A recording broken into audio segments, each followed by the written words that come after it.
জীবনের প্রত্যেকটি কাজের ব্যালেন্স করে চলা কঠিন কিন্তু অসম্ভবের কিছু নয়। হরে কৃষ্ণা, আমার আরও একটি ভিডিওতে আপনাদের স্বাগতম। আমি প্রতিদিনই চেষ্টা করি আগের দিনের তুলনায় পরের দিন যেন খুব তাড়াতাড়ি ঘুম থেকে উঠতে পারি। ঘুম থেকে ওঠা মাত্রই স্নানে চলে যাই, এরপর ফুলগুলো তুলে নিই। সকালবেলা উঠে জল খাওয়া সবার জন্যই ভালো, কিন্তু সেটা আমি জেনেও করি না। আসলে সকাল সকাল উঠে খালি পেটে জল খেতে আমার একদমই ভালো লাগে না, আর এর জন্য কিন্তু একটু চায়ের মতো করে খাচ্ছিলাম। এত সকালে বিড়ালের বাচ্চাগুলো উঠে গিয়েছে, কিন্তু আমার বোনের ওঠার নাম নেই। তার প্রাইভেট হচ্ছে 7টায়, তাকে আমি 6:30টার আগ থেকে ডাকাডাকি শুরু করি, তাও সে উঠতে রাজি না। আর আজ এত ভোরে উঠে স্নান করলাম, তাও যেন গরমই ছাড়ছে না। কিছুক্ষণ ফ্যানের নিচে দাঁড়িয়ে থাকার পরে চলে আসলাম ঠাকুর ঘরে, সবকিছু রেডি করে পুজোটাও সেরে নিলাম।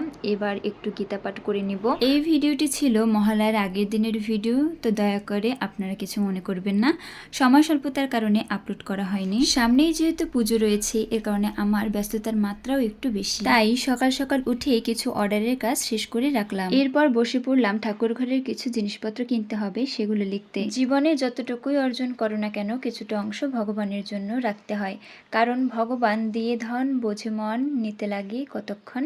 হরে কৃষ্ণা, রাধে রাধে।